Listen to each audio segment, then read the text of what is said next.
Thanks to our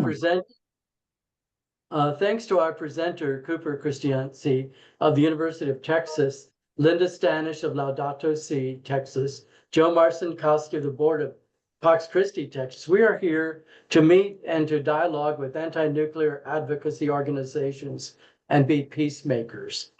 At our spring forum, we met with Archbishop Wester and Jay Coughlin of Nuclear Watch New Mexico. Both are in Japan with two cardinals in commemoration of the bombing. Pax Christi USA has published the pastoral letter of Archbishop Wester, A Conversation Toward Nuclear Disarmament, which is available online at Pax Christi USA. And also, I put it in the chat. And all you have to do is press the link and you have the entire document online. Pax Christi has addressed the moral issue and advocated for peace. Dorothy Day was one of our members of Pax Christi. Laudato Si has expended significant energy and shared the teachings of Pope Francis on the environment. Hopefully, we can work together and complement one another. We are grateful for this opportunity to learn from and meet others concerned about the nuclear threat and to learn from them. We may agree, we may disagree. Let us move to what we have in common to avoid nuclear war and save our planet and be peacemakers. Our program this evening will begin with Linda sharing some information about Laudato Si, followed by Joe Marcinkowski, and then I will introduce Cooper. Thank you all very much for being here.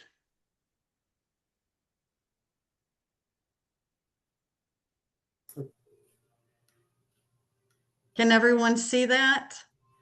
Oh, yes, very good. Okay, Yes. good. Yes, we can. Good evening, everyone. My name's Linda Sandish. Thank you for coming here tonight to hear the guest speaker that we're so happy we could co-sponsor with the Pax Christi Texas chapter. And I know that not everyone on this call, matter of fact, probably most of you are not members of the Laudato Si movement and might not even know what Laudato Si is. So I'm going to take a few minutes to let you know what it is we are trying to accomplish. So Laudato Si, our story is that back in 2015 in the Philippines, with the help of Cardinal Tagle, a organization called the Global Catholic Climate Movement was formed. And that year is very important, 2015, because the encyclical Laudato Si came out from Pope Francis. And later that year, it was the Paris Agreement that came out as well. So time goes by, and in 2020, they realized it's time to change the name from the Global Catholic Climate Movement to the Laudato Si movement, because anyone who's read the encyclical knows that the encyclical is not about the climate. It is about every social justice principle and what it means in our faith to be Catholic and care about God's creation from beginning to end, and how everything is connected with an integral ecology. What's Laudato Si mean if you don't know? Well, St. Francis yelled, Laudato Si, mi signore, which means praise be to you, when he wrote the Canticle of the Creatures, also known as Canticle of the Sun. And it happens to be the 800th anniversary of that canticle that he wrote. But 10 years ago, Pope Francis took Laudato Si because St. Francis was one of the many saints who understood that God is in creation. And if you're really going to honor God, you have to honor creation and care for it. And so on care for our common home is what that encyclical is about. Now, our mission at the Laudato Si movement is to inspire and mobilize the Catholic community to care for our common home and achieve climate and ecological justice. And we take a holistic approach. Again, I've learned from experience that if the person's heart is hardened, nothing's going to change. We have to help people realize that this is what we are called to do and have that spiritual conversion that Pope Francis asked for. And that hopefully we can teach a better lifestyle to have a smaller footprint. And of course, we need to be advocates for the poor and for the earth. So, Laudato Si movement is across 192 countries presently. It keeps growing. I had to update these figures the other day with 70 chapters worldwide and 20,000 animators. I know when I heard the word animator, I'm thinking, what does having to draw something have to do with saving the world? Well, what is an animator? The definition of an animator is one that provides or imparts life, interest, spirit, or vitality to bring to life. And I think we all can say that any child, you ask them if Mickey Mouse is real, the answer is yes. So, Laudato Si animators bring the essence of the encyclical to life. The Laudato Si movement is international. International level works very closely with the Vatican. And there are chapters again throughout the world, and North America has a chapter. Canada and USA it covers. Might cover the Caribbean, I'm not positive. So, but I do know that we have a chapter in Haiti that joins our meetings occasionally.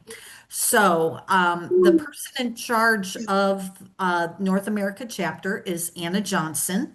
And there's only three other employees, paid employees, in North America. One is Maria Trevino, who I'm hoping is on this call, but she lives in Laredo and she's doing a lot of work out in the Permian Basin. So we're very blessed to have her here in Texas.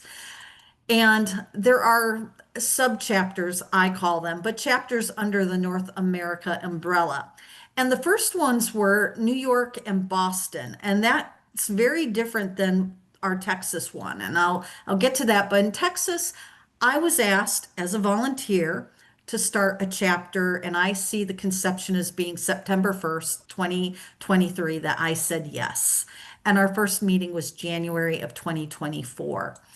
And the reason I see Texas as different from the others is because where the others had the problem of so many Catholics working on creation and churches doing all different things that they needed to organize and sort of come together, our problem in Texas is trying to find any church or anyone talking about care for creation. At least that was the case 2 years ago. So I was asked to do something a little bit different. And so our mission in Texas is three things: to find like-minded people in Texas in order to be in community and organized to protect our common home. There are so many people out there that think they're the only environmentalist in Texas because they're way out in Lubbock or some other place with no one talking about this. The other part is to fill the role of what our Catholic institutions have not been fulfilling. And then last, to help those Catholic institutions hear and answer the cry of the poor and the cry of the earth. And I am very glad that I have seen such progress. And of course, Dr. Mott is on this call. I'm so thrilled with San Antonio and El Paso and excited for what's to come throughout Texas. So that's what the Laudato Si movement is. And if you'd like to learn more, there's some contact information that I'll put into the chat. But thank you very much. Thank you, Linda. Thank you very much. And And now, I will Joan, yes? trying to end this. Oh, I'm sorry. Go ahead. Thought you were through. Okay.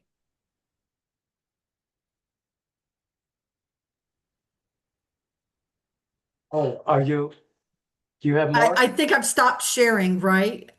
Yes. Okay. Is there something else you'd like to say? Oh, okay. Thank you so much. Okay, now Joe Marcinkowski has something to share with us. I'm going to start with a short reading from Eduardo Galeano's book, Children of the Days. He's known for the Open Veins of Latin America, a very important book on the U.S. empire's effect Central and South America. This is the reading from August 6th, God's Bomb. In 1945, while this day was dawning, Hiroshima lost its life. The atomic bomb first appearance incinerated the city and its people in an instant. The few survivors, mutilated sleepwalkers, wandered among the smoking ruins. The burns on their naked bodies carried the stamp of the clothing that they were wearing when the explosion hit. On what remained of the walls, the atom bombs flashed life silhouettes of what had been a woman with her arms raised, a man, and a tethered horse.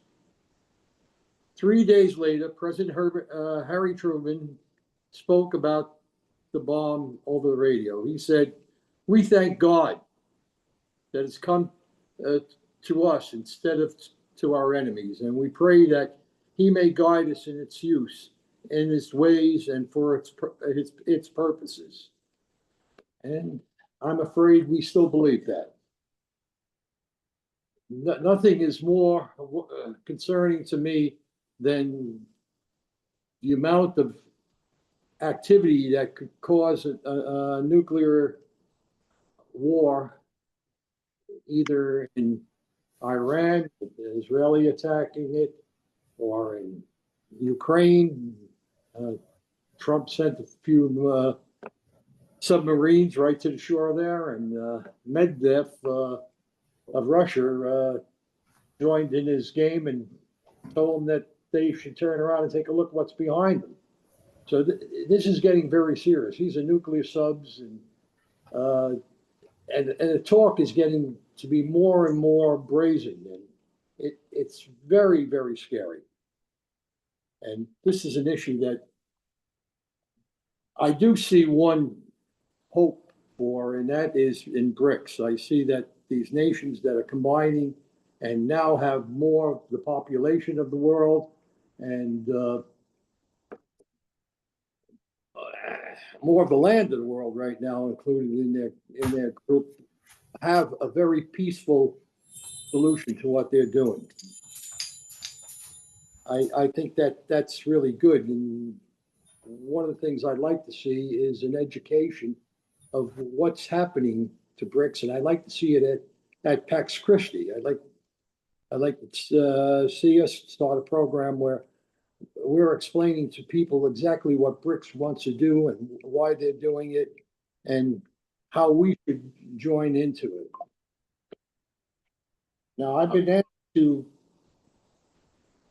do a real rough overview, and it's going to be quick because I don't have very much time, of what other areas do PAX Christi get involved with. And on our statement of principles of 2020, we acknowledge the lands that the colonists stole from the indigenous. We look at the legacy of slavery, and we react to these.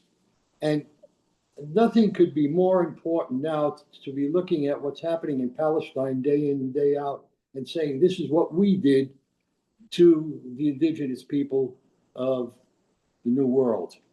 And slavery, well, we only have to look to Libya. Libya is now a slave market now that we took out Gaddafi and left it in its rambles. Immigration is an issue that was very strong in previous times, but I think President Trump has made turned it into such a horrible. I can't imagine that you would take people off the street and put them in a foreign jail in El Salvador to be tortured. And I think the Venezuelans gave up all their prisoners to get those people back out of there. And then that's one of the healthiest things I've ever seen. This is an issue that for years, my wife and I know a lot of other people here, met at the wall down in Nogales, and we protested. Militarism should have died a long time ago in this country, but it's a way to launder money for the very few that are very much on top of our government, and to keep them wealthy and in power. And unless we have a revolution in that regard and take them out of the picture in the future, I don't think we're ever going to get rid of this.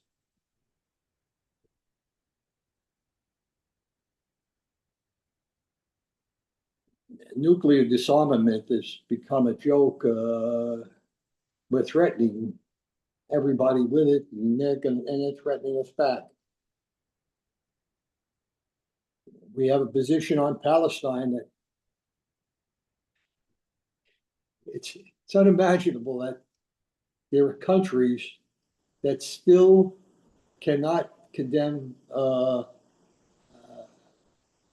what the IDF is doing in Palestine. That, to me, is beyond a pale. It's healthcare. We promote healthcare for all, but it's another one of those situations where we're dealing with oligarchs, and they're going to have to lose money before we get healthcare for all. The mass incarceration and death penalty is, I don't know if we ever really made a dent in it. It seems at times we get ahead and then it falls back behind. Education, our education has really become poor.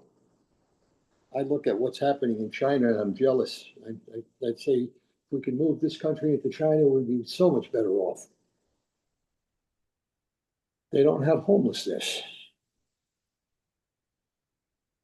They brought 850 million people out of extreme poverty. Who does that? Gun violence, we promote labor, but it's not serious. And it's not what's happening in promoting labor in China or other countries that do this.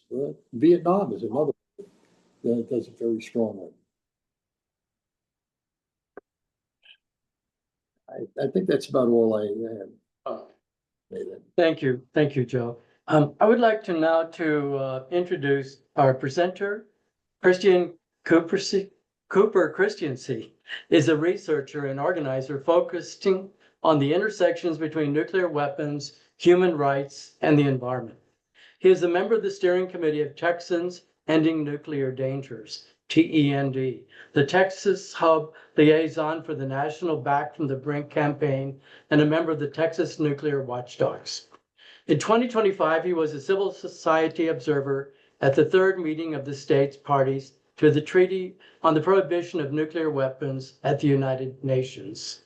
In 2024, he was the lead organizer at an academic conference on disarming toxic empire, which brought together academics, advocates, and artists working through intergenerational channels of memory and justice to respond to nuclear toxicity in sites ranging from the Navajo Nation and the Pacific Islands to Japan, North Africa, and Ghana. He is currently working on a research project on the connection between nuclear disarmament and economic and social rights and international human rights law. Cooper Christiancy is an academics manager, formerly postgraduate fellow at the Bernard and Audrey Rappaport Center for Human Rights and Justice, the University of Texas School of Law. He will review and lead a conversation on what potential there is for action, working together with an emphasis on what we have in common. Mr. Cooper will present a summary to be followed by open discussion. Thank you so much for being here, Cooper. Thank you so much, Arthur and Linda, for the invitation to speak to this collaborative group and connected group. I hope you all can hear me okay. Yes. A great honor to be here. I'm such an admirer of Laudato Si movement and Pax Christi's work, and feel very grateful and blessed to be able to be a guest here and to speak to all of you.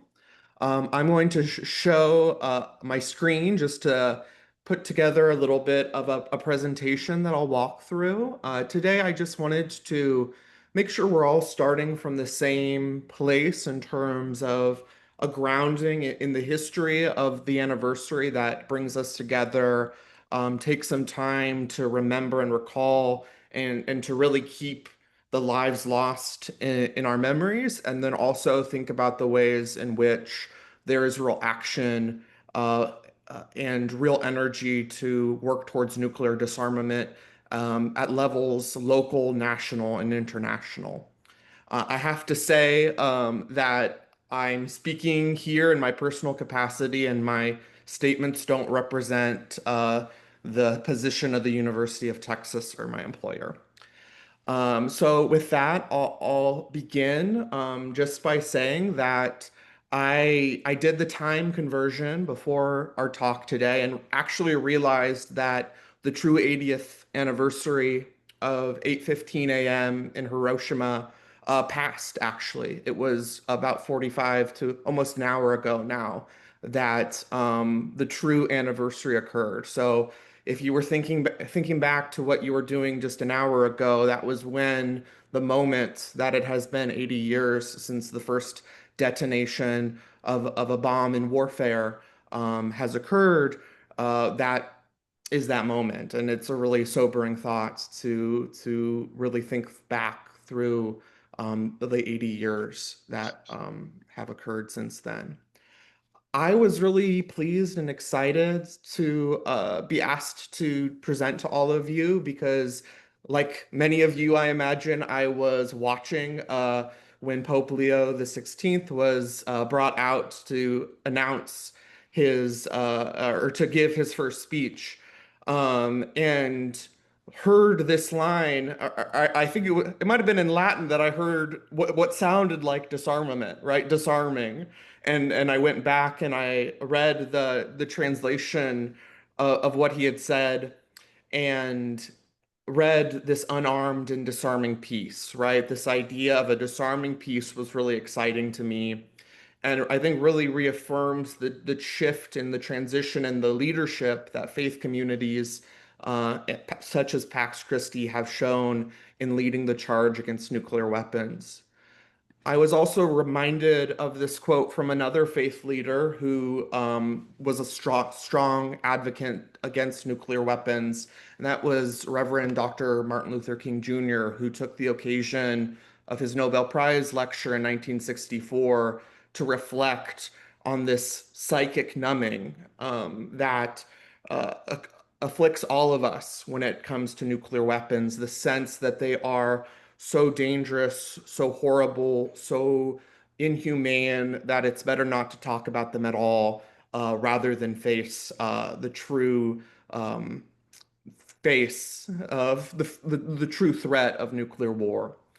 But as stated in this quote, that doesn't change the facts that it exists, that the threats exist, and that they are risks.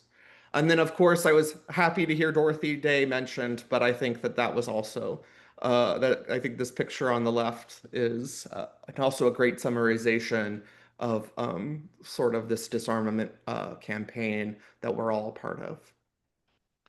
So I really want to just sort of take some moments to sit with the uh, true loss of life that occurred 80 years ago and to think about the hundreds of thousands of people who perished due to the US bombings of Hiroshima and Nagasaki, and the many hundreds of thousands of people who lived with lifelong health and psychological effects as a result of the bombings.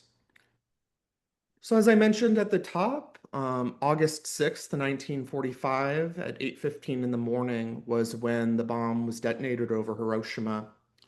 140,000 people perished from the direct effects of the bomb by the end of 1945. 70% of the buildings in Hiroshima were burned, and 90% of the doctors and nurses in the city were killed or injured. 3 days later, on August 9th, also in the morning, the city of Nagasaki was attacked.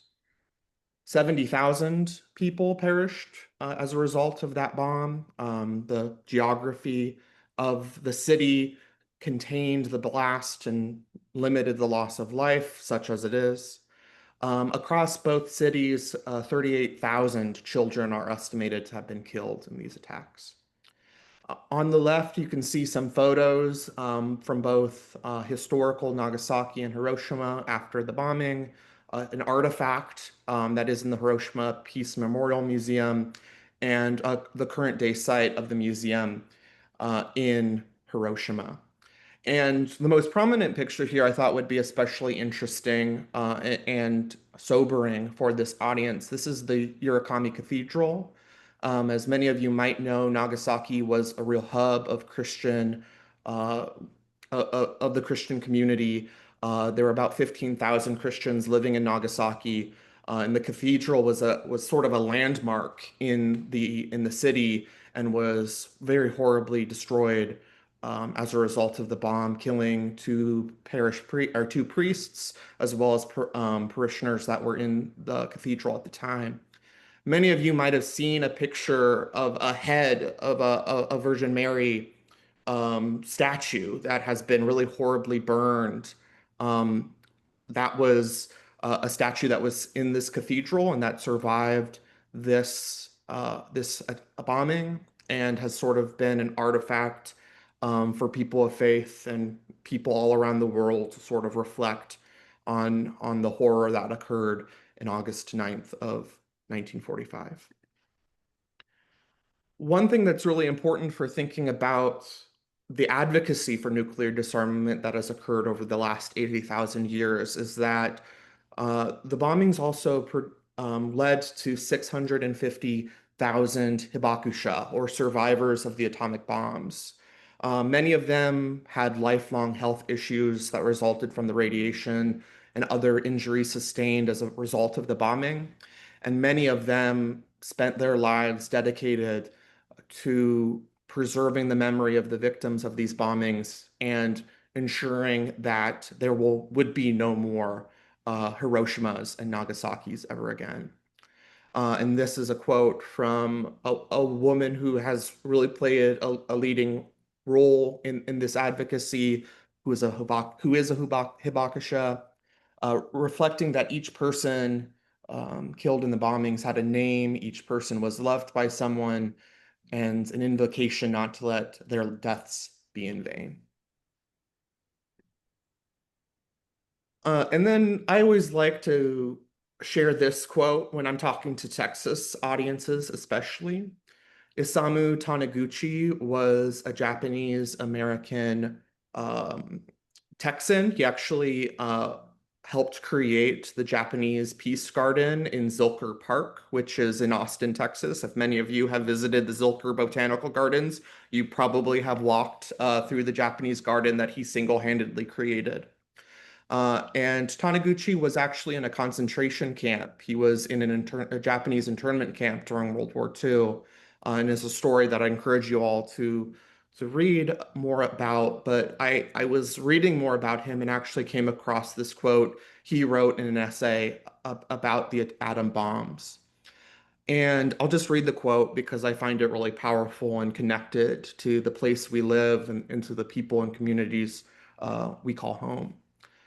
The radiation from the atomic bombs, which started from Picadone, the flash and sound of an explosion over Hiroshima and Nagasaki, shines in every corner of our skulls, analyzing right and wrong, flying over our heads with the humming sound, becoming a God whip to kill instantly, pressing us to act in repentance.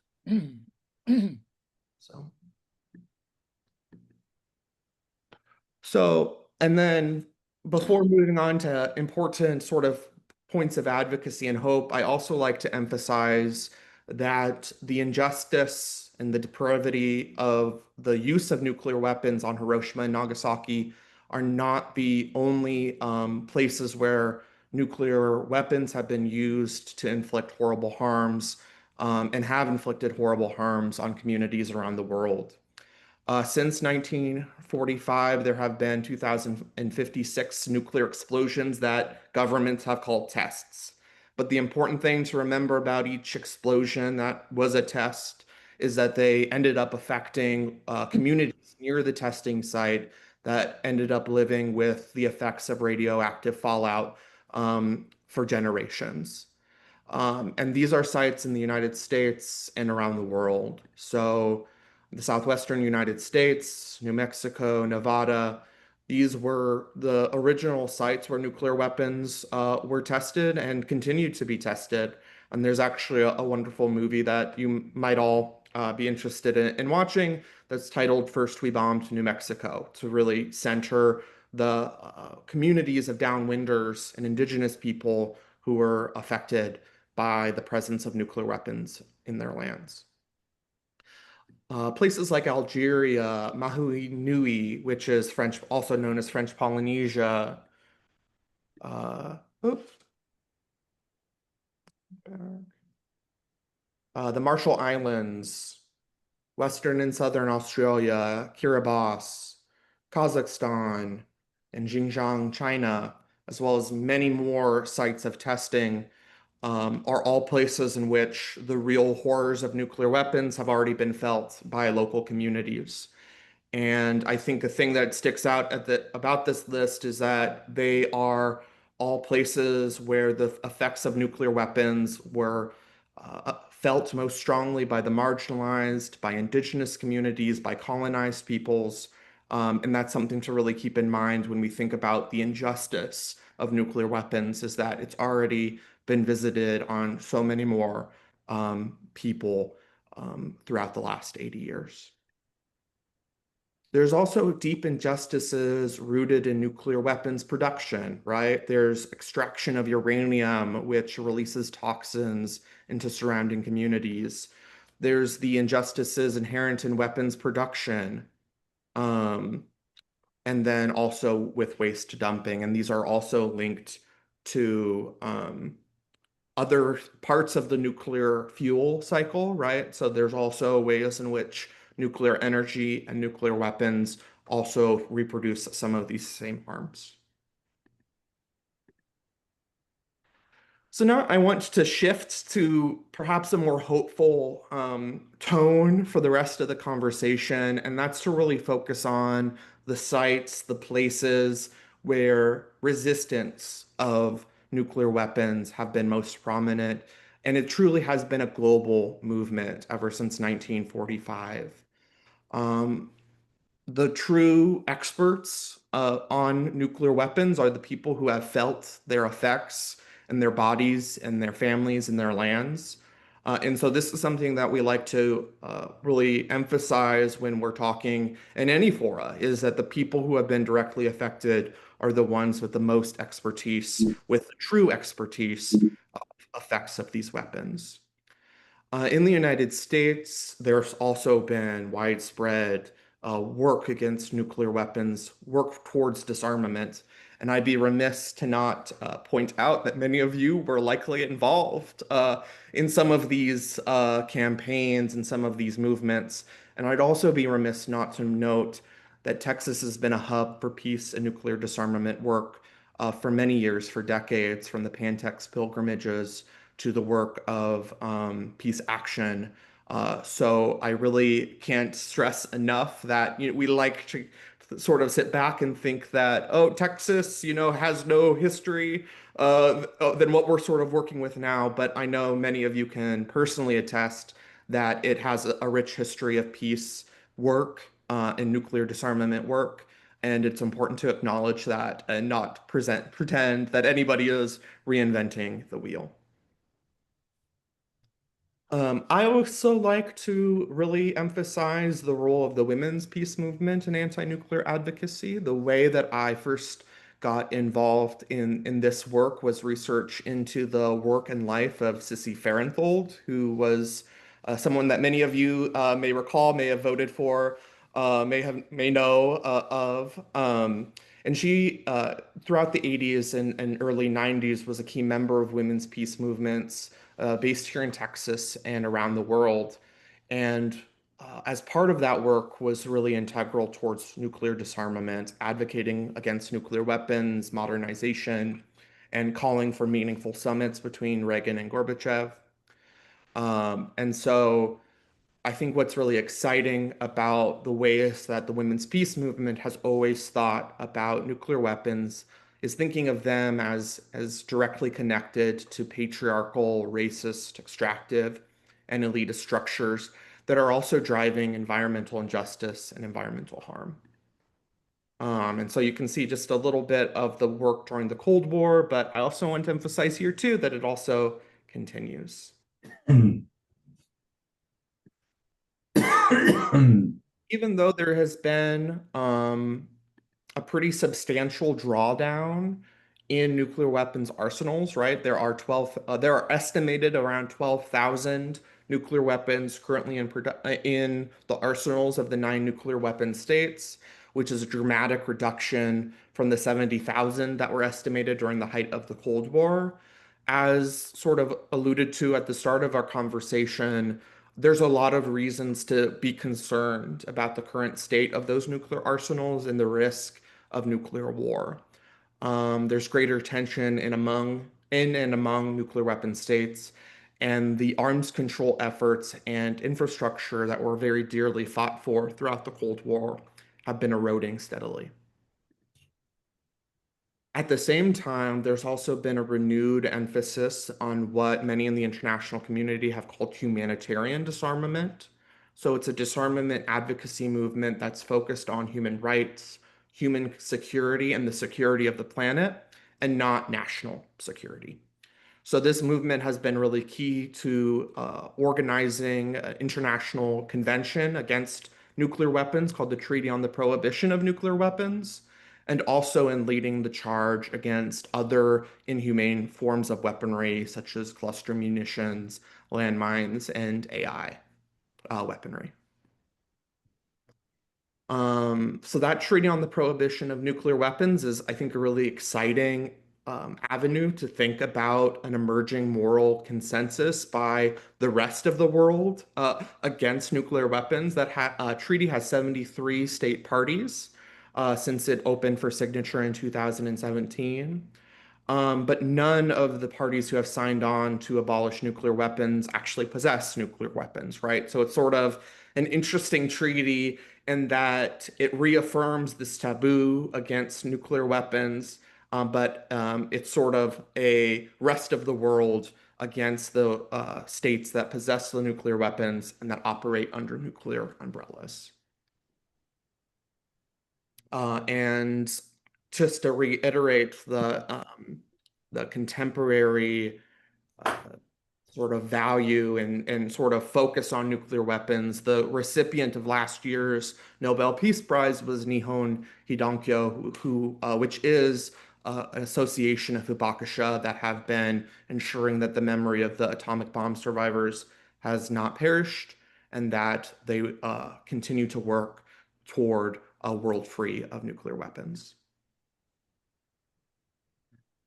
So I just want to sort of talk about 3 sort of things to sort of spark our conversation as we move on, and then talk about ways that you all might be interested in it becoming involved either through Pax Christi or other organizations that you're a part of. The first thing I really want to emphasize is that even if we are not imagining a world in which there's a total nuclear war, a limited nuclear war, right? A conflict in which just a small number of the world's nuclear weapons are used would still be dramatically a disaster, right? It would be a horrible climate disaster, a horrible humanitarian disaster of unprecedented scales.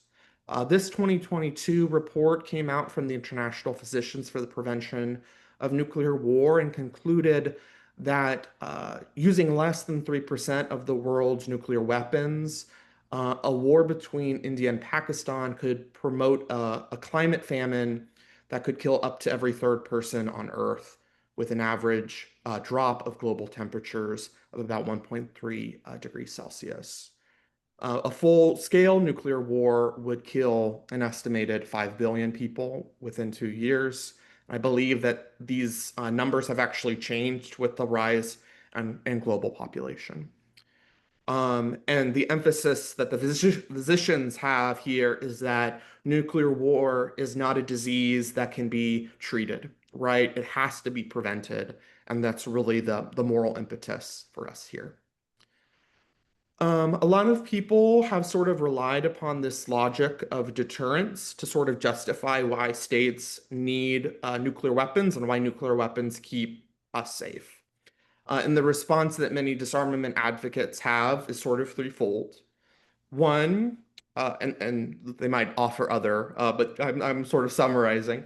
One is that the myth of deterrence really relies on the idea of rationality. It relies on the idea that our national decision makers, right, here in the United States, they're sole presidential authority. So the president can have sole decision-making authority over whether or not to use nuclear weapons.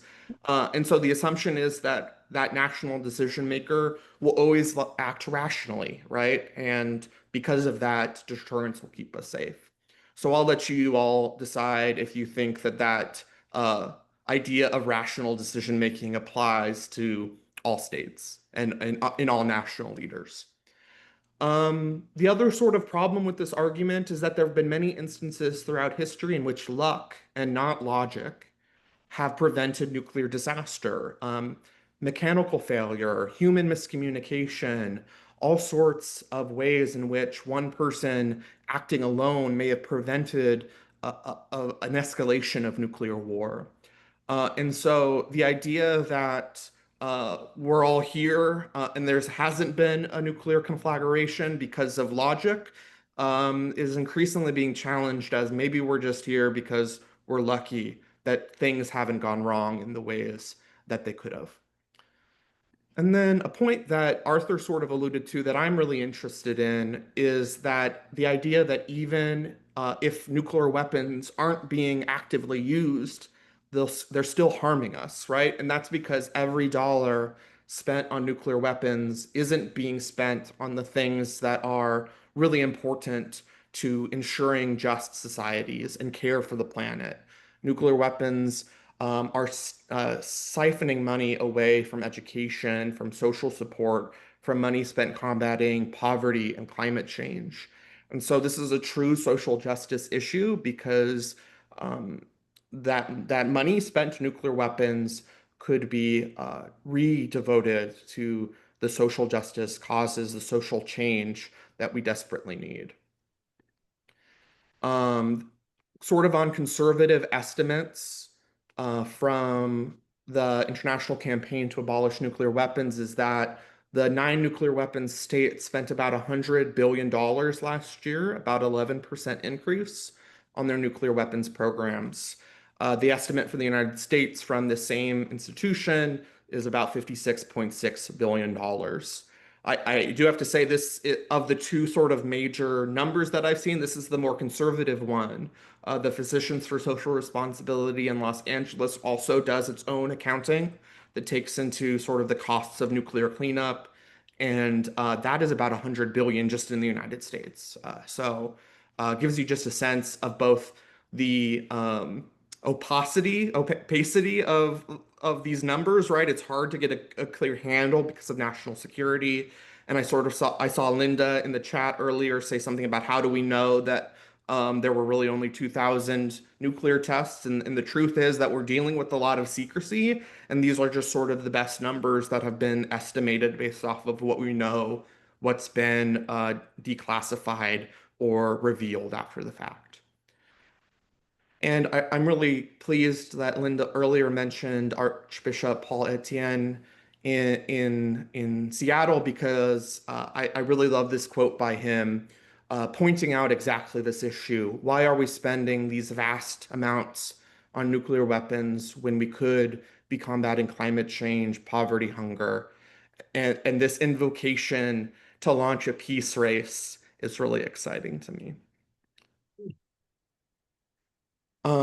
I really love this quote too. This is sort of a piece, not a verse, or a quote, a verse. But I'd like to sort of talk about a national campaign that I'm affiliated with here that's connected to Texas, and then ways that you can get involved here in Texas. I'm connected to this National Back from the Brink, which is a grassroots campaign dedicated to municipal resolutions across the country. And I wanted to point out that Pax Christi USA is a key coalition partner of Back from the Brink. So really, it's a match made in heaven, as they say.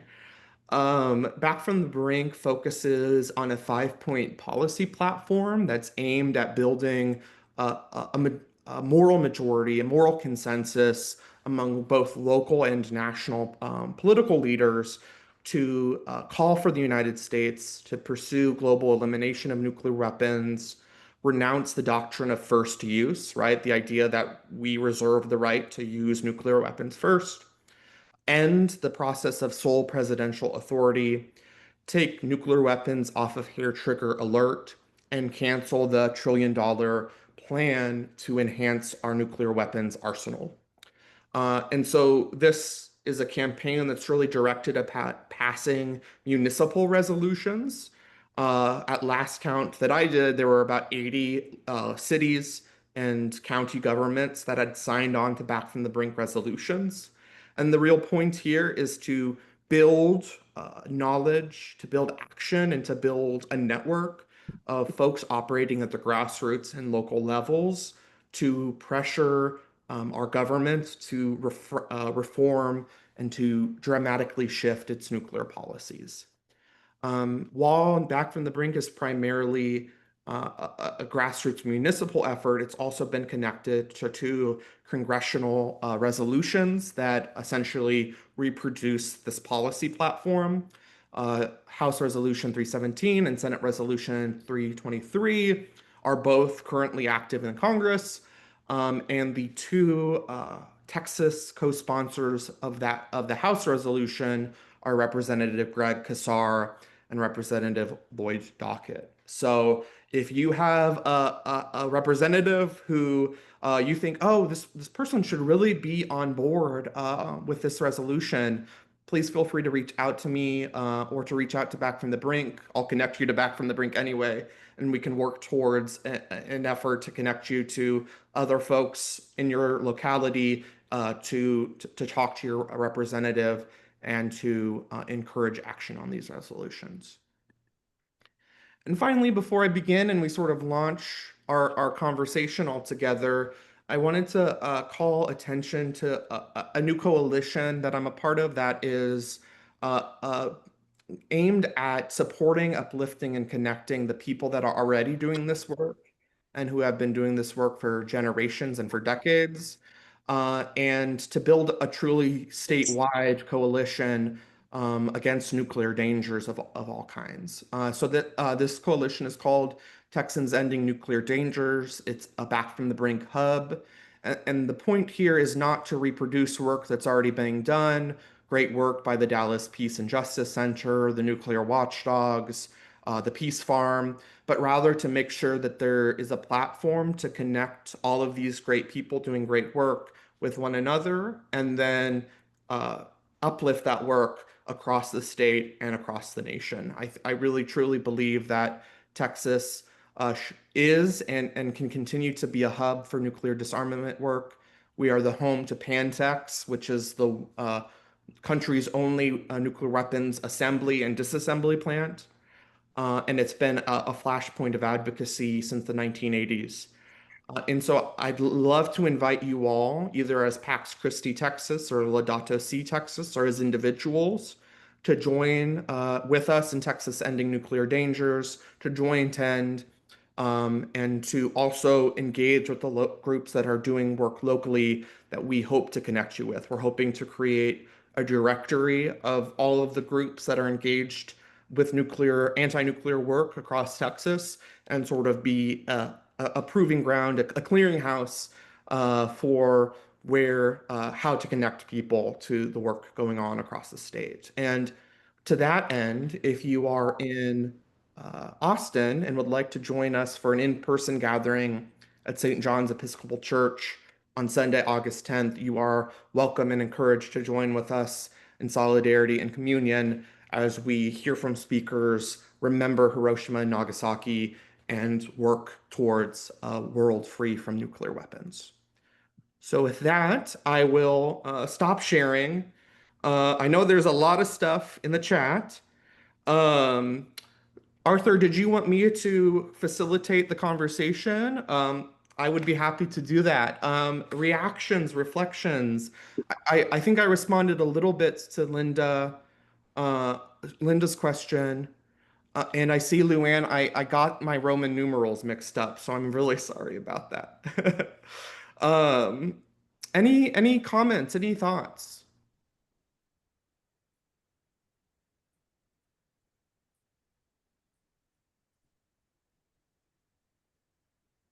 Well, in the chat, this Sister Elizabeth here in the chat, I don't know how many people remember the movie Failsafe, but it is a classic and it's a wonderful depiction by going into a satirical extremist presentation of these discussions that justify the use of military weapons in an actual confrontational situation. I would highly recommend that as a teaching tool for high school through college through adults. I think others may like to comment on that, whether or not they would agree or disagree.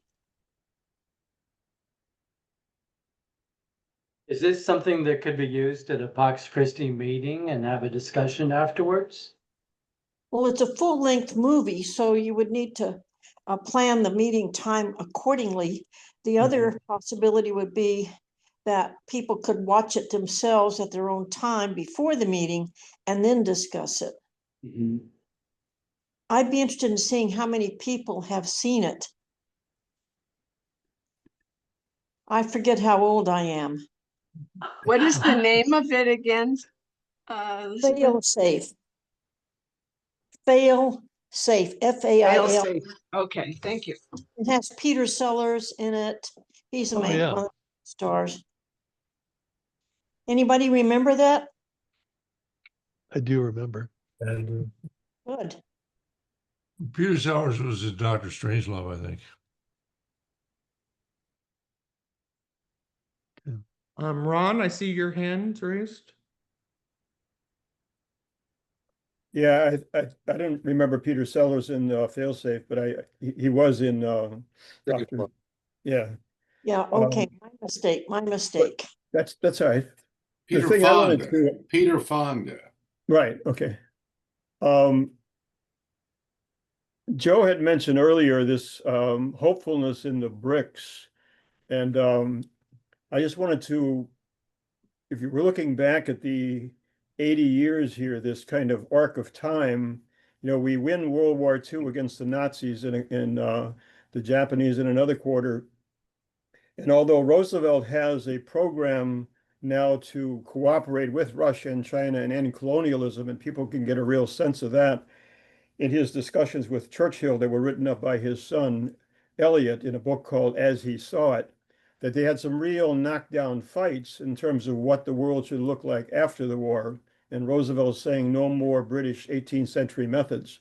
Now, I bring that up because as Roosevelt dies, the unnecessary bombing of Nagasaki and Hiroshima, as we're, remembering tonight, was done by a manipulated Truman by these Churchill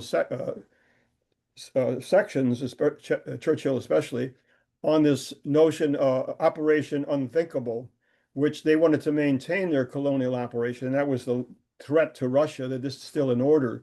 So if you look at those networks that then ran the policy more and more, killing the Kennedys, you look at every kind of function from then to 80 years today, and what's coming out now in the Russiagate operation, it's trying to be played into an attack by, an ego attack between Democrats and Republicans, Obama versus Trump. But really, it had a British orchestration. The Christopher Steele's people meant the Dearloves, the Tony Blairs. So what's going on today is the use of this, a proof coming out now that Russiagate was used to break any kind of a relationship starting under the first Trump administration with the Russians, between Putin and Trump, or with the Russians in the United States. And that is the subject that's now coming public in these opening investigations. And so I'm going to drop a few things in the chat.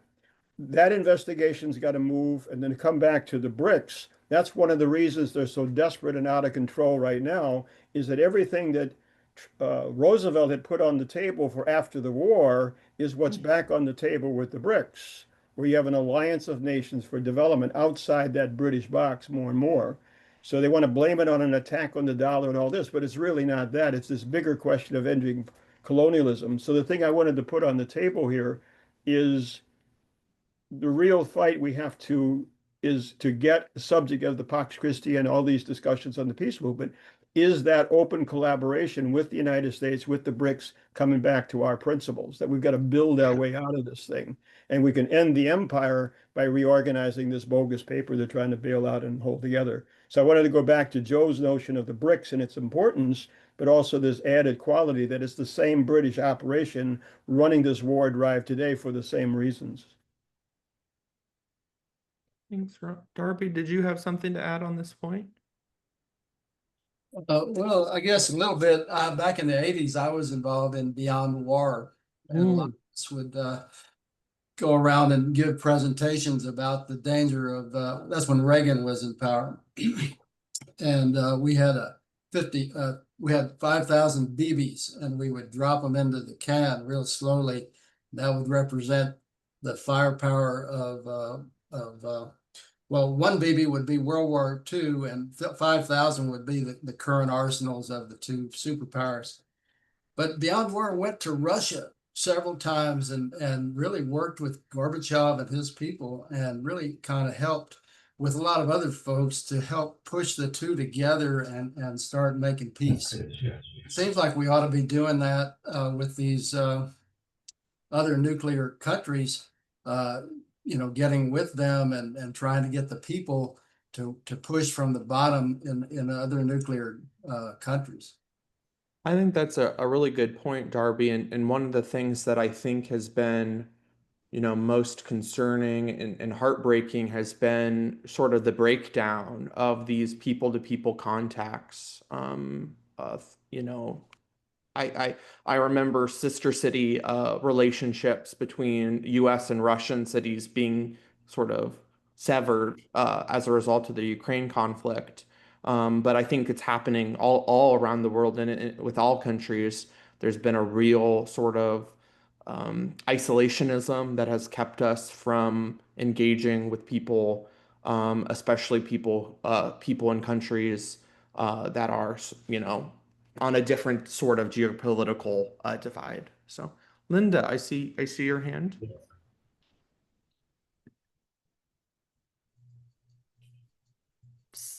Can you hear me? Okay. My mouse isn't working properly. Sorry. I'm really fixated on that number of 2,056 tests that we are aware of, because that's about probably 1,500 more than I would have guessed. Being again, wondering how does this affect the Earth? Because we keep talking about if we were in a little nuclear war, that things would be really bad. How do I explain to people that many have been dropped over the time and we're all standing here unaware of it?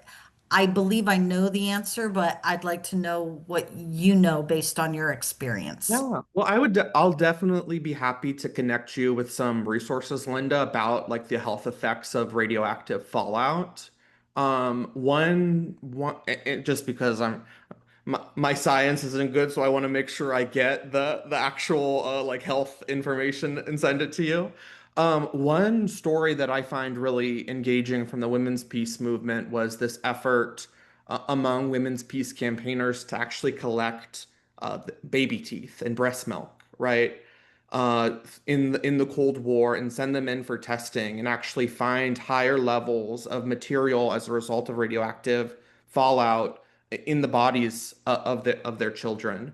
And I think that is something to emphasize, is right, that even if these tests primarily affected the people living closest to the tests, you can actually see historical wind patterns of taking radioactive fallout throughout the world, essentially, right? We're in a global system. And so the tests that were conducted released massive amounts of radioactive material into the surrounding environment. They are truly environmental disasters, each one of them. And so, I think that I can send you more information, but that's something that I would emphasize, is that that's sort of the insidious thing about all sorts of toxics, including radioactive, is that they can be invisible, and they can be in all of our bodies without us knowing it.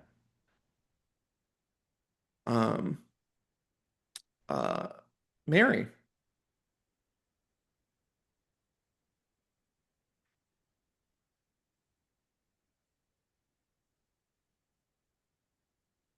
Oh, we can't hear you, Mary. Mary, Sorry. No, I'm, reminded of in 1986 we had the Chernobyl nuclear power plant disaster. So I'm just wondering how many nuclear power plants has the U.S. and in which states they are. And I know sometimes we use energy out of it, no? Nuclear energy. But does it actually have, we're talking about radioactive fallout toxins as such in relation to nuclear power plants? Are there many in the United States? I do not know the exact number. I would have to rely on the help of the maybe the Texas nuclear watchdogs have a better sense. I think there are a lot more than I can easily count. And I'm sorry, I forgot the second part of your question. Yeah, Is in the question relation how to- many nuclear power plants there are in the United States today? And the question following that is, well, of course, we saw the danger of such a power plant in Russia in 1986. Chernobyl. Yeah. So, yeah, the dangers behind, this, and whether there are some more being built. We don't hear of it, but yeah, it's quite dangerous. I would Yeah. think it's, And that's one thing that I think is thing that nuclear disarmament advocates are balancing is many nuclear disarmament advocates don't want to talk about nuclear energy because there's different economic and political connections to that, and so they try to silo those two movements. And there are many that insist that we can't talk about one without talking about the other because they have many of the same extractive, productive, and waste effects. And so one of the groups that does work on both issues is the Alliance for Nuclear Accountability. Sister Mary Lou.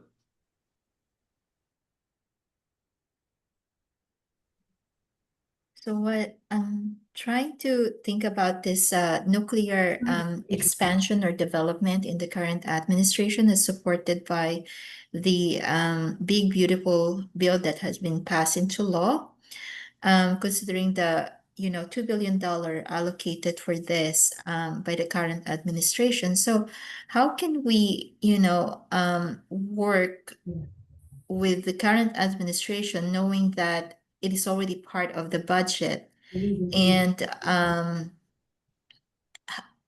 knowing that we already have a way sitting in different cities with this nuclear, weapons, and United States being aggressive in terms of, let's say what happened in Iran. We just bombed the country just because we think that, this country has a nuclear development going on. And here we are, we're creating our own nuclear and developing our nuclear weapon program. While on the other hand, our country is positioning itself that we're going to develop more. And apart from the fact that we're already number one in nuclear weapon technology, what about the waste that's sitting in New Mexico, in Los Alamos? So is there like a collaboration that should happen, with different states having all this nuclear, and New Mexico, who is a recipient of the waste, specifically for nuclear weapons? Can you speak more on that, Christian? Yeah, I'd be really happy to. And I think it's important to recognize the effect of waste and the importance of pushing back against nuclear technologies and nuclear weapons because they produce waste, right? So Texas in 2021 really firmly proclaimed that no nuclear waste could be um, dumped in Texas, right? Like there was this political consensus that no nuclear waste in our state.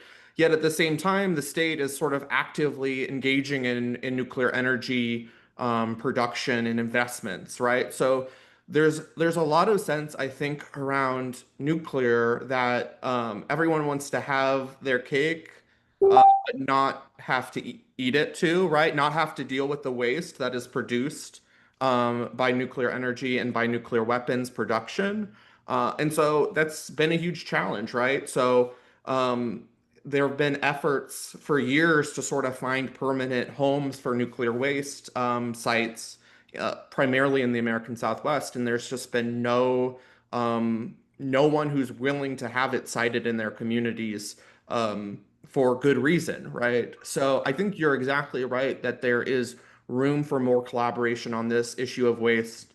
And it is, to me, I think, a really key convergent point for both the peace and the environmental justice movements. And also, I think, a way that these different communities should be thinking about solidarity together. These different states should be working together, right? And so many of you heard from Jay Coughlin and watch New Mexico or know him. So I would say that New Mexico is engaged and active on this issue, and I think there's a lot of opportunity for us here in Texas to build that solidarity. Cooper, I want to clarify a little bit. The WIP, Waste Isolation Pilot Project, is located in southeastern New Mexico, and it is a recipient of a lot of nuclear waste produced by the weapons industry. And notice it's called pilot. It wasn't supposed to last forever, but it probably will. There is a lot of resistance in New Mexico to that facility expanding.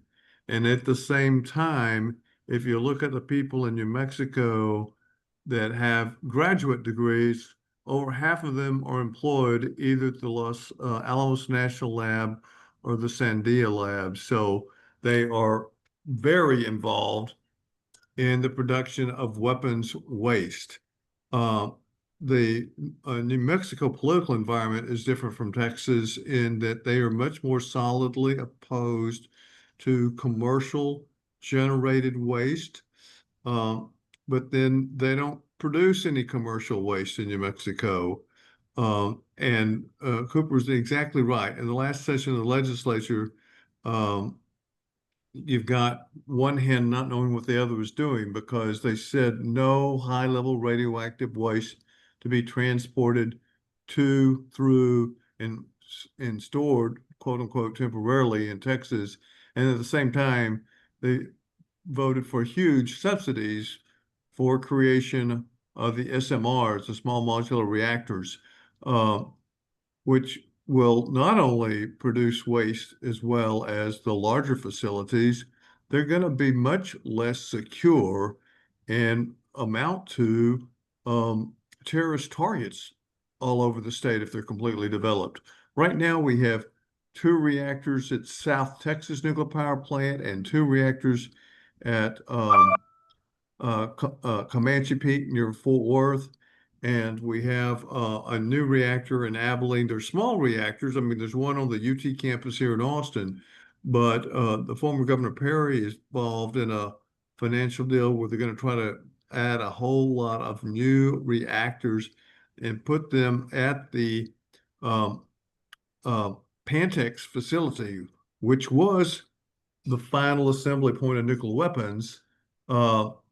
But now they're wanting to talk about creating nuclear waste for commercial purposes as well. And it presents a whole new set of problems for us because obviously former governor is pretty powerful and influential, and he's all about making money. Thanks, Lon. And Carolyn, I see your hand. I know you have something on point to offer about nuclear waste and nuclear energy. I just thought I would address what Mary So was asking. I think what she was asking, I'm not exactly sure, but um, um, nuclear energy and also someone put in the chat, Lisa Brinscale, it is about 94 reactors in 54 plants, and they're usually 2 or 3 or 4 reactors grouped in a larger plant, and that's the distinction. But so for nuclear energy, commercial nuclear power, you have contamination with uranium mining, just as you have the contamination of uranium mining in producing nuclear weapons. Then you have legal releases day in and day out from all nuclear power plants of radionuclides. And then you also have the problem of the nuclear waste that is very difficult to contain for, millions of years. I guess I should have taken some better notes, but in every single step for both nuclear power and nuclear waste, you are going to have health and environmental effects.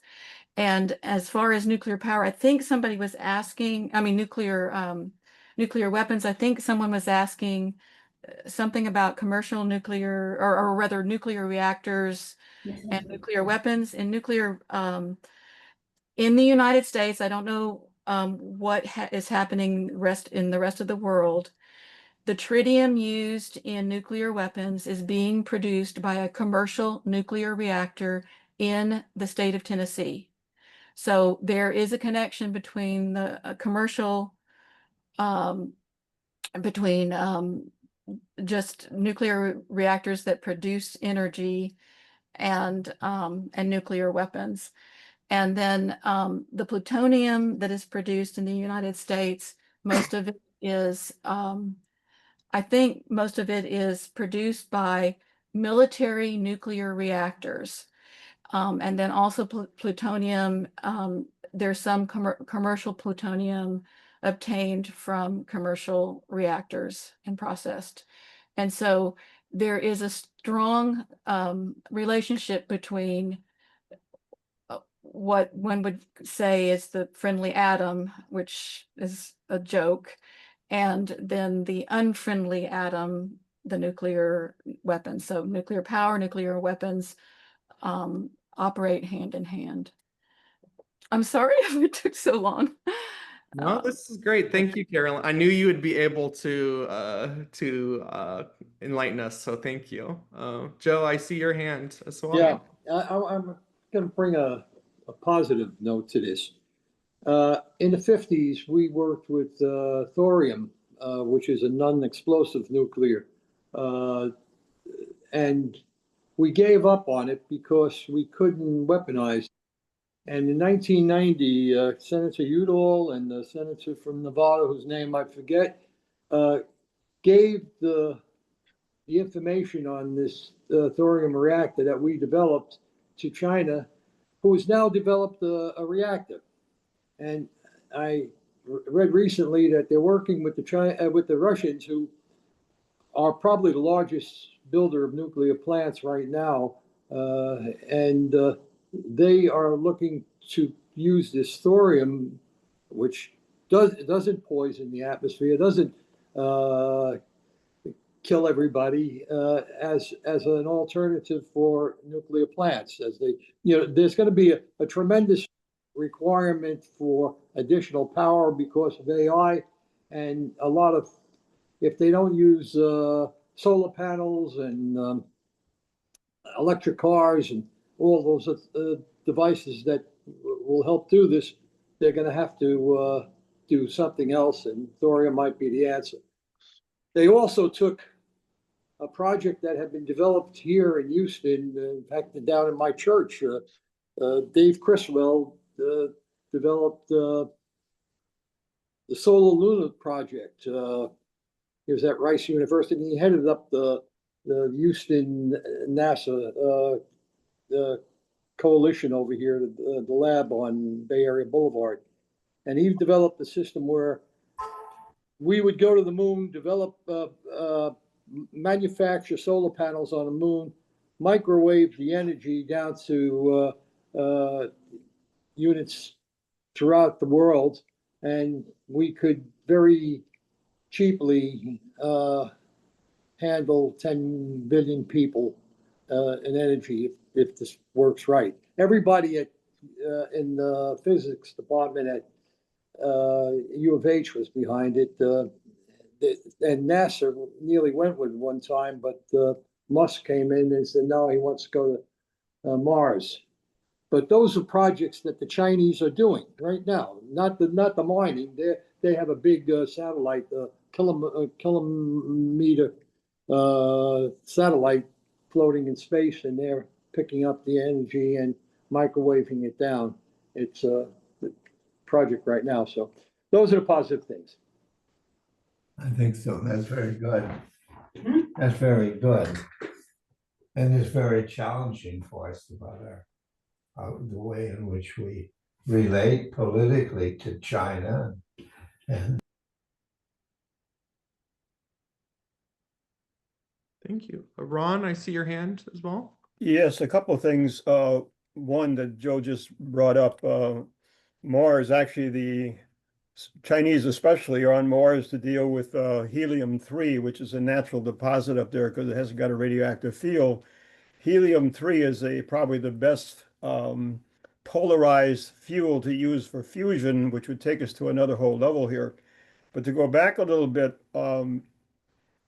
the misconception and the United States started the whole program we were going to build 1,000 nuclear power plants domestically, 1,500 for export on the Eisenhower Atoms for Peace program. And that was shut down on the proliferation question. Ironically, it was set down by people like Wolfowitz, who was a student of Wostetter.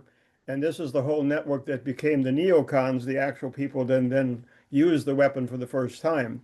The reason they didn't want the proliferation of cheap energy in nuclear is because it would totally affect the population growth, and they're the most rampant anti-population forces at the time and still today.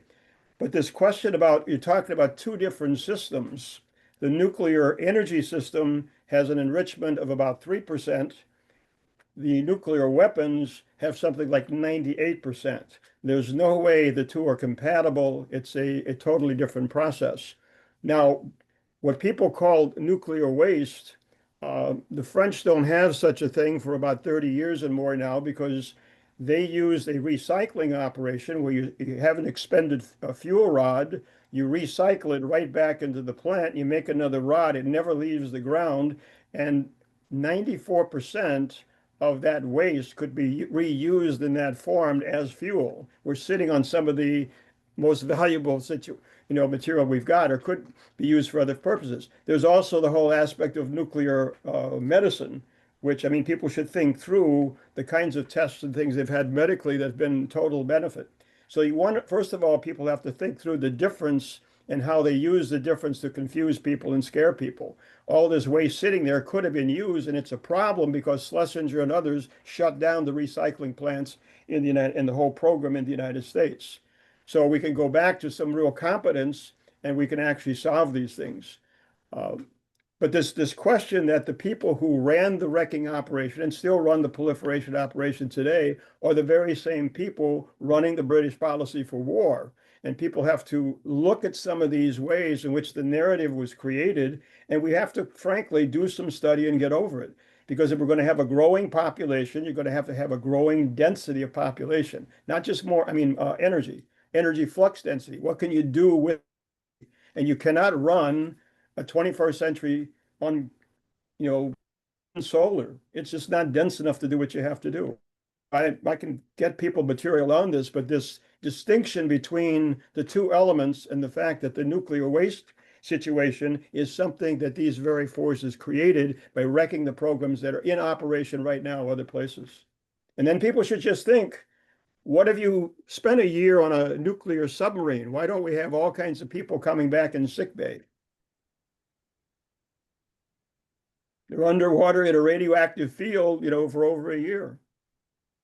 Doesn't work underground or underwater. What? People got to get some confidence in their scientific view of this. At least ask questions. Don't take the narrative for granted.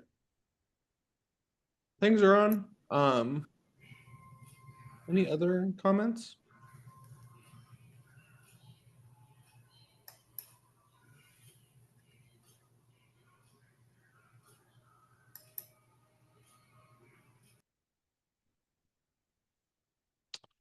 Arthur, I think we're coming to the end of our night. Might we have a summary?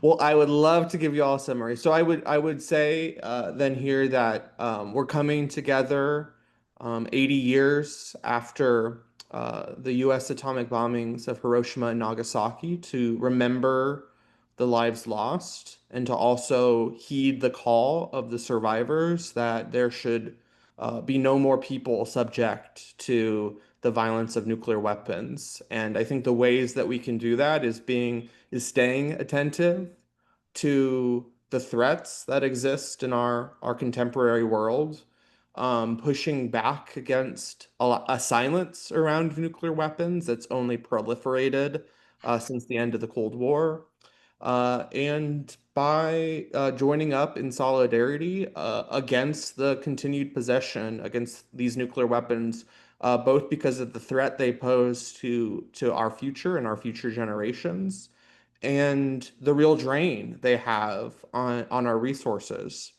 You can advocate through national organizations like Alliance for Nuclear Accountability. You can join local groups, both citywide, Dallas Peace and Justice Center, Central Texas Disarm, the statewide coalitions we're trying to build at Texans Ending Nuclear Dangers. And ultimately, I wrote down care for our common home as sort of the guiding principle around Laudato Si, and I think that truly is what we're trying to do here in nuclear disarmament efforts. This is our common home, and it's threatened by 12,000 nuclear weapons that can destroy our natural ecosystems and the lives of the people and animals and everything else that lives here. So it was really incredible to get to know all of you. Thank you so much for the invitation again. I put some links in the chat on how to engage here in Austin and in our Texans group. And I think there's many other ways that you can get involved nationally as well. Thank you so much, Cooper. Would anyone else like to share any thoughts? We have Father Richard who has a reflection for us at the end, but if anyone else would like, we really appreciate your visiting with us, Cooper. Organizationally, how do you see a connection of Pax Christi with what you're doing? Yeah, so the idea behind the Texans for Ending Nuclear Dangers is that it could be a coalition group in which organizations can sign on to be a part of the coalition. It's a really similar model to how sort of national groups, right? Like you have partner organizations that sort of sign on to a wider campaign. So the idea would be that if Pax Christi Texas or Laudato Si movement of Texas feels confidently and strongly about joining this movement and affiliating as an organization with TENS, we can sort of formalize that arrangement by inviting representatives from your group to attend our monthly meetings, maybe serve on our steering committee, and be listed on our website as part of the coalition. But also, any individuals can attend our monthly meetings and be a part as individual volunteers. We really wanted to structure this organization not as sort of a monolith, right? So we're going to be we are a diverse umbrella of different groups engaged in different ways.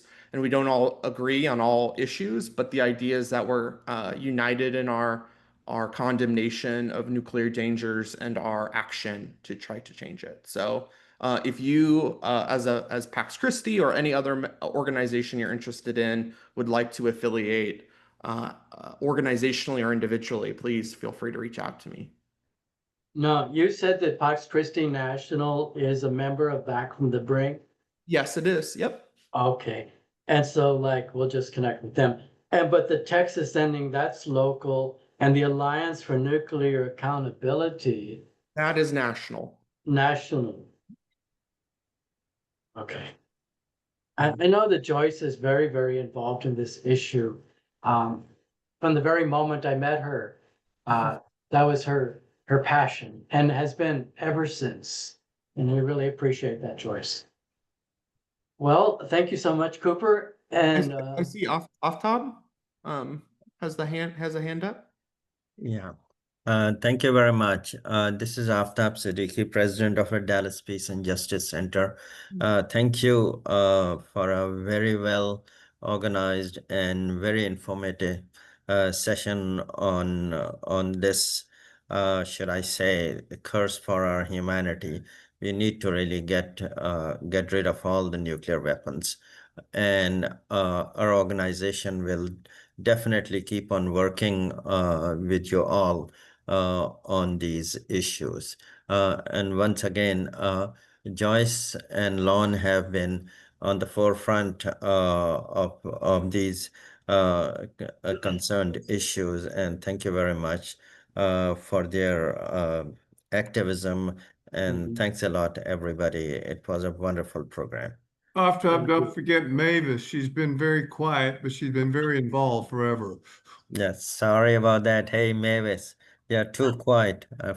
I forgot. But thank you, Mavis. She's the co-chair along with Lon with the Nuclear Free Committee, Nuclear World Free World Committee. So thank you.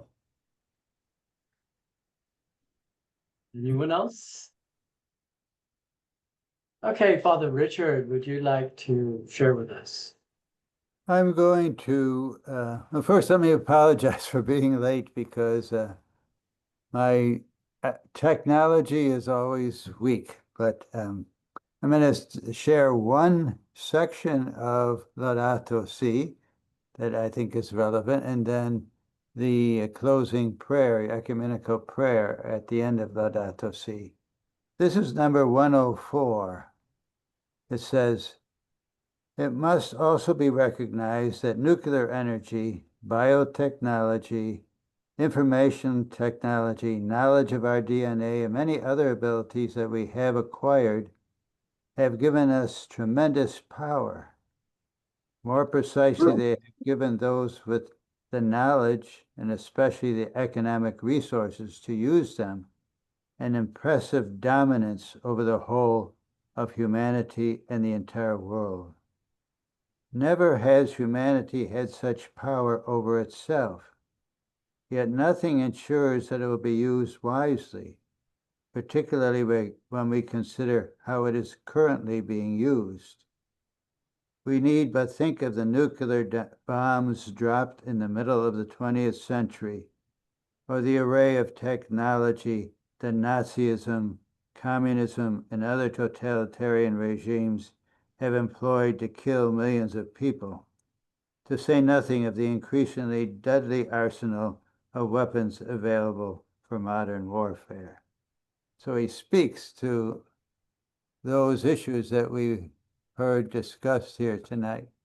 But then I'll close with the ecumenical prayer. All-powerful God, you are present in the whole universe and in the smallest of your creatures. You embrace with your tenderness all that exists. Pour out upon us the power of your love, that we may protect life and beauty. Fill us with peace, that we may live as brothers and sisters, harming no one. O God of the poor, help us to rescue the abandoned and forgotten of this earth, so precious in your eyes. Bring healing to our lives. that we may protect the world and not prey on it, that we may sow beauty, not pollution and destruction. Touch the hearts of those who look only for gain at the expense of the poor and the earth. Teach us to discover the worth of each thing, to be filled with awe and contemplation, to recognize that we are profoundly united with every creature as we journey toward your infinite light. We thank you for being with us each day. Encourage us, we pray, in our struggle for justice, love, and peace. Amen. Amen. Thank you. This concludes our program. Thank you, everyone, for being here. My understanding is Joyce has recorded this, so at some point it will be available. Thank you. Have a good evening. Thank you. Bye-bye. Thank you. Goodbye.